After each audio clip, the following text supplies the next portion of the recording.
जय हिंद साथियों। आज हम लोग करंट अफेयर में बात करने वाले हैं जोशीमठ और कोसिया कुटोली का नाम में चेंज किया गया है। तो वो क्या है और आपके एग्जाम के लिए इसमें क्या इंपॉर्टेंट है, इस पर हम बात करने वाले हैं। क्या हुआ है कि अभी हाल ही में उत्तराखंड सरकार ने जोशीमठ तहसील का नाम बदलकर ज्योतिर्मठ और कोसिया कुटोली तहसील का नाम बदलकर परगना श्री कैंची धाम कर दिया है। देखिए, जोशीमठ वो स्थान माना जाता है जहां 8वीं शताब्दी में आदि गुरु शंकराचार्य को ज्ञान की प्राप्ति हुई थी। इस वजह से जोशीमठ का अपना एक नाम है।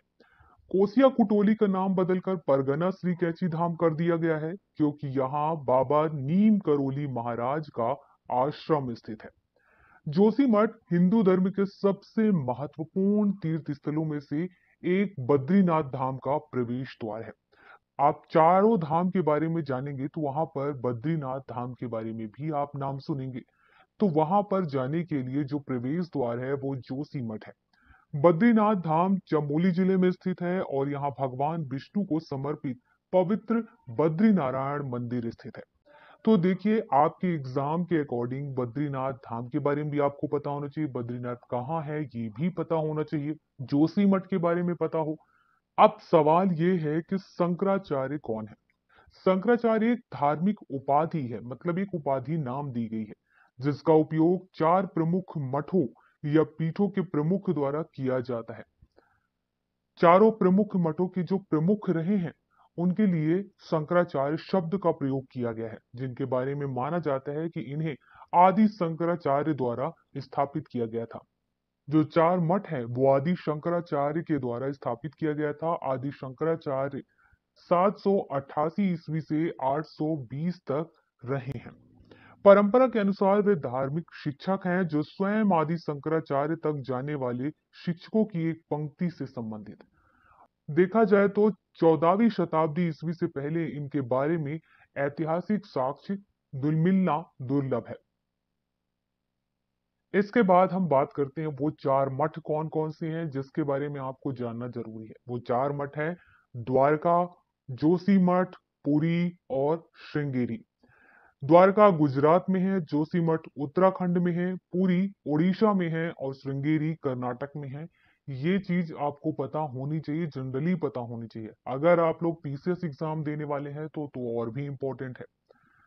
वे धार्मिक स्थलों, मंदिरों, पुस्तकालयों और आवासों के रूप में कार्य करते हैं। जो ये धार्मिक स्थल है, तीर्थ स्थल के रूप में भी काम करते हैं। यहाँ पर मंदिर भी हैं, पुस्तकालय, लाइब्रेरी भी हैं और रहने के लिए भी यहाँ पर जगह है। वे शंकर की परंपरा को संरक्षित एवं प्रचारित करने में महत्वपूर्ण भूमिका निभाते हैं। 14वीं शताब्दी से पहले इन मठों के अस्तित्व के बारे में बहुत कम साक्ष्य उपलब्ध हैं।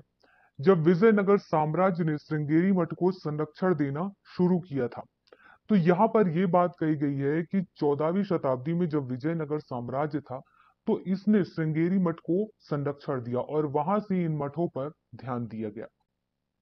आदि शंकराचार्य यहाँ पर कौन थे? तो आदि शंकराचार्य 8वीं सदी के एक भारतीय दार्शनिक और धर्मशास्त्री थे, जिन्हें हिंदू धर्म के इतिहास में सबसे प्रभावशाली शख्सियतों में से एक माना जाता है। और आदि शंकराचार्य ने ही इन चार मठों की स्थापना की है, इस वजह से इनका नाम तो रहेगा ही रहेगा। इतनी लाइनें आपको आनी चाहिए कि अगर आपसे चंद लाइनों में या 40-50 शब्दों में इनके बारे में लिखने को कहा जाए तो आपको आना चाहिए साथियों। इस बात का आप लोग ध्यान रखें। और आदि शंकराचार्य के बारे में तो बचपन से पढ़ाया जाता है।